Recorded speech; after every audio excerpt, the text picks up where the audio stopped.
안녕하세요. 연금박사 이영주입니다. 제가 올린 영상들에 많은 분들이 공감해 주시고 또 구독자분들도 많이 늘어주셔서 대단히 감사합니다.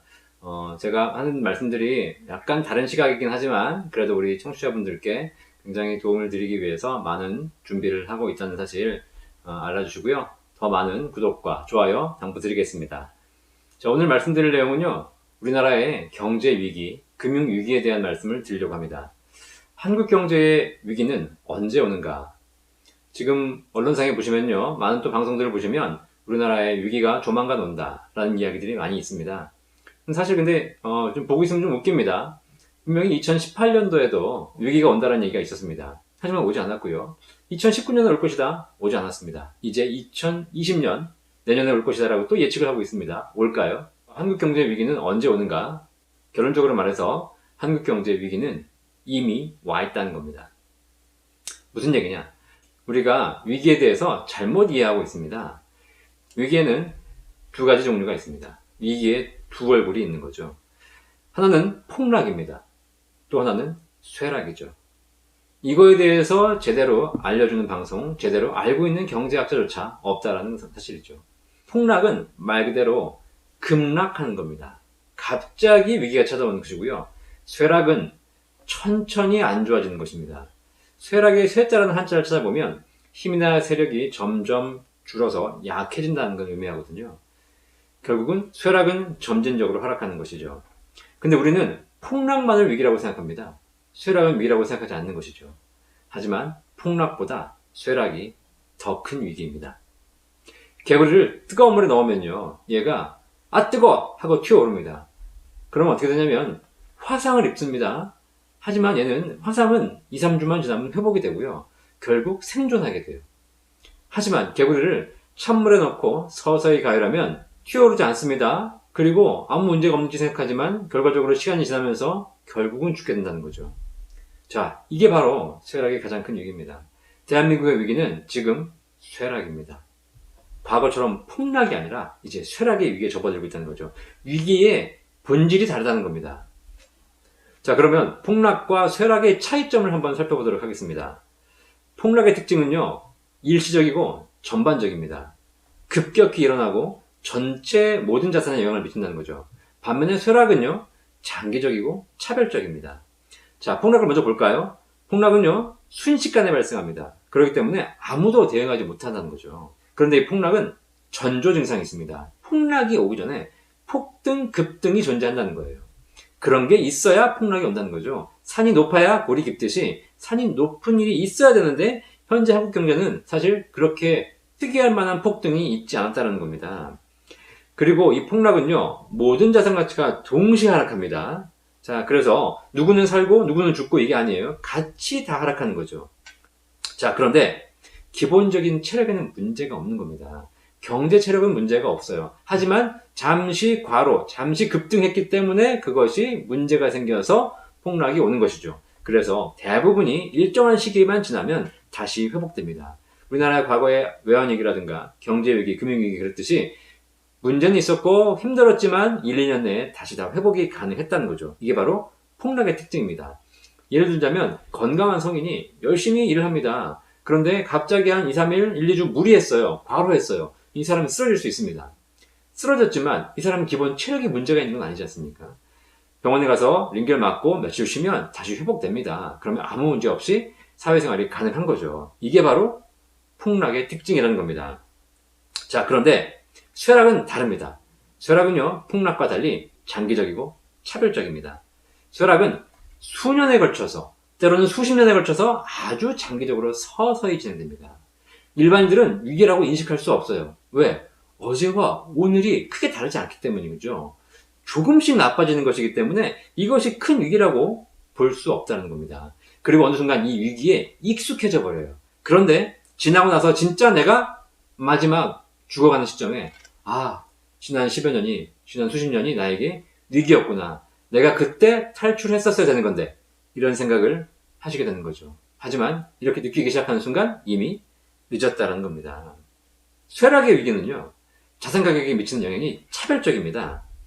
폭락은 전체 자산이 동시에 하락하고 동시에 다시 회복하지만 쇠락은 그렇지 않습니다. 위기를 버틸 수 없는 비우량 자산들은 결국은 망하게 되는 것이고요. 이 위기를 참아낼 수 있는, 극복할 수 있는 우량 자산들만이 결국 살아남게 되는 것이죠. 그래서 위기의 양극화가 진행됩니다. 이 쇠락의 결론은 결과적으로 점점 죽어가는 것, 늙어가는 것입니다. 그래서 우량 자산만 생존하게 될 것이라는 겁니다. 이 사람으로 말씀드리자면 이 쇠락은 노화, 늙어가는 것, 그런 것이죠. 결과적으로 결론은 죽음으로 가는 겁니다. 자, 그래서 무조건 망하느냐? 그런 것이 아니죠. 경제는 사이클입니다. 이 사이클을 반복하는데 우리가 지금 장기적인 노화의 사이클에 들어와 있다는 거 여러분 생각하시고 이 위기를 보시기 바라겠습니다. 전문가들마다 위기를 예측합니다. 내년에 온다, 후년에 온다, 언젠가 온다. 하지만 우리가 알고 있던 그런 폭락과 같은 위기는 이제 오지 않는다는 거죠. 이번 위기는 그런 위기가 아니라는 겁니다. 폭락이 오면 그때 사야지! 이런 생각하고 계시는데 그런 생각은 오산이라는 겁니다. 폭락이 오지 않는다는 거예요. 살까 폭락이 오면 사야지 고민했지만 결국 못 샀고 나중에 보니까 나는 가난해져 있고 이미 가진 자들은 더 큰 자산을 형성해 놓고 있다는 거죠. 부익부 빈익빈 양극화된다는 거 제가 매번 강조해 드리고 있지 않습니까? 자, 이렇게 위기에 대해서 많이 고민하시는 분들 중에서 이런 얘기 하시는 분들이 계십니다. 어쨌든 경제가 결국 나빠지고 점점 안 좋아지고 있는 것 같은데 왜 정부는, 왜 청와대는 위기가 아니라고 하느냐? 자, 이것도 제가 답을 드릴게요. 우리가 지난 한 수십 년간 겪은 역사적으로 굉장히 불행한 사건들이 몇 가지가 있습니다. 그 중에 크게 세 가지 사건이 있는데요. 95년도에 삼풍백화점 붕괴 사건, 그 다음에 대구 지하철 사건 아시죠? 그 다음에 우리가 최근에 겪었던 세월호 사건이 있습니다. 자, 이 세 가지 큰 위기 사건이 있는데 이 사건의 공통점이 뭔지 아십니까? 공통점이 있습니다. 제가 이걸 잘 분석해 보다가 저도 깜짝 놀랐어요. 삼풍백화점 붕괴가 됐습니다. 건물 전체가 완전히 무너졌습니다. 삼풍백화점 본사는요, 삼풍백화점 제일 꼭대기층에 있었습니다. 그리고 삼풍백화점 무너진 시간은요, 정확하게 17시 50분. 지금도 기억합니다. 제가 군대 제대하던 날이었으니까. 삼풍백화점 사장, 살았을까 죽었을까? 살았습니다. 대구 지하철로 인해서, 사건으로 인해서 수많은 분들이 화재의 사건으로 돌아가셨죠? 그런데 대구 지하철 기관사, 살았습니까 죽었습니까? 살았습니다. 세월호, 수많은 학생들이 안타깝게도 희생됐습니다. 세월호 선장, 살았습니까 죽었습니까? 살았습니다. 그런 큰 위기 속에서 그 헤드들 다 살았다는 거죠. 그런데 더 큰 공통점이 있어요. 삼풍백화점 사장, 대구 지하철 기관사, 그 다음에 세월호 선장. 이 세 명이 살아나가면서 한 얘기가 있어요. 뭐라고 했는지 아십니까? 이렇게 얘기했습니다. 기다리세요. 이게 핵심이에요. 그들이 살아나가면서 뭐라 그랬냐면 기다리세요라고 얘기했다는 거예요. 왜 기다리세요라고 얘기했을까요? 왜? 그들이 나쁜 놈이어서? 그들이 여기 있는 사람들을 죽이려고 의도적으로? 아니요. 그렇지 않습니다. 그들이 기다리세요라고 얘기할 수밖에 없는 이유가 있어요. 위기가 올지 안 올지 아직 확실하지 않습니다. 백화점이 무너질지 안 무너질지 몰라요, 아직은. 위기의 징조는 있지만 위기가 올지 안 올지는 모르는 거 아닙니까? 근데 이 건물을 빠져나가면서 만약에 삼풍백화점 사장이 저희 건물은 지금 현재 조만간 무너질 겁니다. 빨리 대피하십시오. 라고 얘기하고 나갔다면 어떻게 됐을까요? 다 대피하셨는데 그리고 나서 백화점 무너졌다. 그러면 굉장히 다행인 거지만 만약에 백화점이 안 무너졌어. 그럼 어떻게 되겠죠? 백화점이 무너지진 않았지만 다음날부터 영업할 수 없습니다. 망하는 거예요. 내가 위기라고 얘기하는 순간 결국은 더 큰 혼란이 온다는 거죠. 그리고 그 혼란의 중심에 내가 있고 내가 더 위험해진다는 거예요. 이게 모든 위기의 공통적인 특징입니다. 위기를 인정하는 순간 더 큰 혼란이 오고 그리고 그 혼란의 핵심에서 본인이 더 큰 위기에 처한다는 거죠. 그래서 실제로 그런 위기가 찾아오면 그런 헤드들, 그런 중심에 있는 사람들이 위기라고 공식적으로 인정할 수가 없는 겁니다. 인간이면 누구나 그 자리에 올라가면 본인이 책임져야 되는 상황이 있을 때 위기라고 얘기할 수 있는 사람들은 극히 드물다는 거예요. 결국은 그 말을 믿고 있는, 위기가 아니라는 말을 믿고 있는 순진한 서민들만 피해를 보는 거죠. 아시겠죠? 이 위기의 본질을 정확하게 보십시오. 자, 이 위기상에서 청와대 말, 정부 말을 여러분들 그냥 다 믿고 계실 필요 없습니다. 잘못하는 게 아니에요. 그들은 그 나름대로 최선을 다하고 있는 것이고요. 우리는 그 말을 듣고 정확하게 판단할 필요가 있다라는 거예요. 자, 그러면 오늘 위기에 대해서 말씀드렸으니까 위기를 극복할 방법은 없는지, 이 위기에 어떻게 대처해야 되는지 그 얘기를 좀 드리도록 하겠습니다. 일단 뭐 정부나 청와대가 대처할 수 있는 방법들은 그렇게 많지 않을 것 같고요. 반면에 우리 개인 투자자들은 어떻게 대처해야 되는가? 자, 폭락과 쇠락은 대처 방법이 다릅니다. 폭락은요, 태풍이 지나가는 거예요. 태풍이 지나갈 때 어떻게 하면 되죠? 아주 안전한 건물 내에 들어가서 한나절, 반나절만 기다리면 돼요. 어차피 지나갈 거니까. 그때 잘 버티면 태풍이 지나간 후에 나오시면 됩니다. 폭락에 대처하는 방법은 안전자산 중심으로 가시는 거예요. 안전자산에 잠깐만 예치해 놓으시면 폭락이 지나가고 난 뒤에 다시 여러분들이 나오셔가지고 또 다른 투자가 가능하다는 거죠.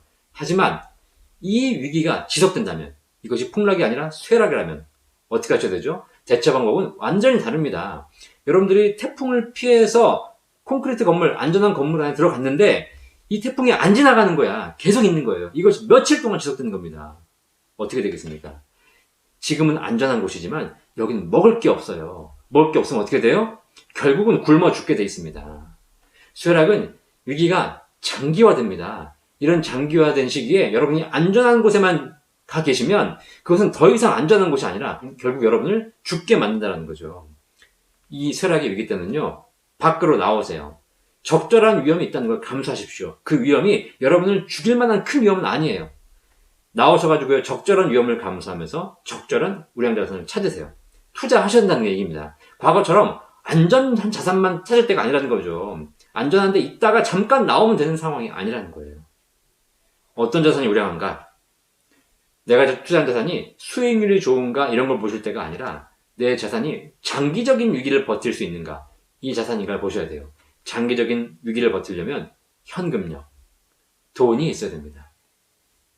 제가 지금 자본주의 시리즈를 계속 여러분께 말씀드리고 있습니다. 이 위기도 마찬가지입니다. 옛날에 우리가 생각했던 그런 위기가 아니라는 거죠. 폭락과 쇠락은 완전히 다른 차원의 위기입니다. 위기는 두 얼굴이 있어요. 이 두 얼굴 중에서 여러분이 어떻게 지금 이 위기를 판단하시고 거기에 대처하느냐에 따라서 여러분의 생사가 갈린다는 거예요. 그런 차원에서 다시 한번 위기를 보시고, 언론에 나오는 위기는 내년 올 것이다, 안 올 것이다, 언제 오는가 이런 것만 기다리면서 그런 이상한 뉴스, 잘못된 분석을 보지 마시고요. 이제 뭘 보셔라? 역사를 보세요. 역사를. 시장을 보지 마시고 단편적인 시각에 빠져서 분석하는 사람들 말을 듣지 마시고 역사를 보세요. 여러분 지금 역사의 한 페이지를 살고 있는 겁니다. 역사는 반복되고 있습니다. 이미 우리가 지금 겪고 있는 일들이 과거에 수천 년 전에 반복했던 일들이에요. 그걸 보신다면 우리가 조금 더 장기적인 시각으로 통찰력을 가지고 이 시대를 좀 보셔야 된다는 거 말씀드리겠습니다. 경제 위기에 대한 이영주의 생각 알려드렸습니다. 도움이 되셨기를 바라겠습니다. 감사합니다.